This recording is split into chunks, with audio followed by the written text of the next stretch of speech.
In this example, we're going to be asked to calculate a 99% confidence interval. A 99% confidence interval for a sample mean. And that sample mean is the confidence interval.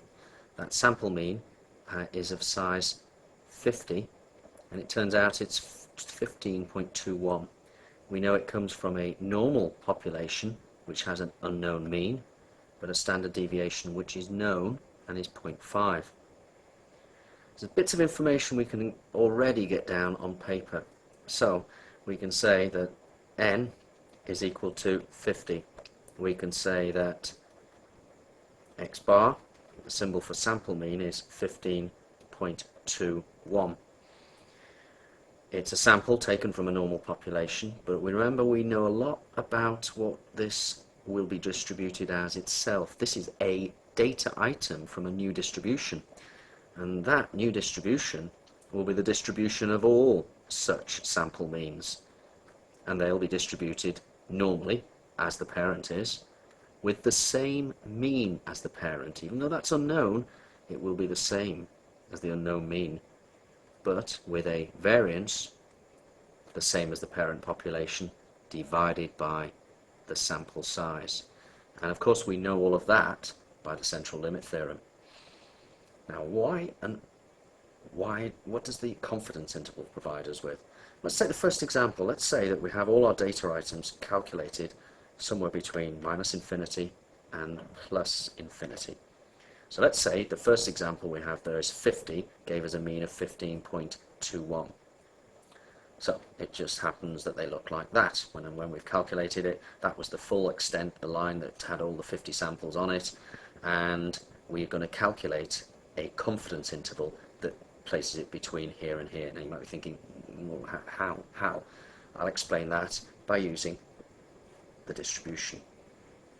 We know from this that that's what the distribution will look like. It will be normal, and using that mean, it will have the same mean as the parent distribution. We also know, of course, that we can standardize from our z-variate. Of course, we know we can calculate values such that these n's here and here are going to be 0.5%. The reason I choose them to be 0.5%, of course, is because I want the middle bit to be 99%. So I can look up these values, if you like, ZB and ZA on my calculator. I'll show you how to do that in a minute. Because if we have those values, we can standardize them to our current distribution. We essentially use the mean we've got, and we say, well, it's going to be up here. We'll need to find the corresponding values, and down here the corresponding values, and this value A and B are these values A and B on my confidence interval. Now to get that value, we know we're going to have to multiply the Z value by the standard error. But of course we have the standard error. It's sigma squared over n square rooted. So to calculate this, it's going to be x bar add the ZB value times by the square root of all of this. Of course, at this end, it will be x bar subtract the ZB value times by this. Of course, those two values there will provide us with our confidence interval. Now, what could happen now? What can we say about that confidence interval? Well, of course, if we then go and take another 50 samples, there's no way it's going to be the same. The next one may turn out to look like that. The next one, like this. The next one, like this.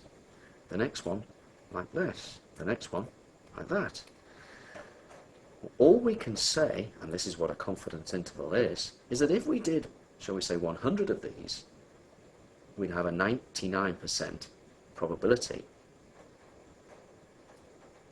of 99 of those intervals covering the actual true mean. Let's do a sort of example on, let's say the true mean is Let's say it's here. Well, it's in this one, it's in this one, it's in this one, it's in this one. It's just missed out on that one and that one. So what I'm predicting, the confidence interval helps us predict, is that if we did 100 of these, we'd expect to find 99 of them. And as you can see, my example would appear to be already slightly different, slightly out. But that's the prediction.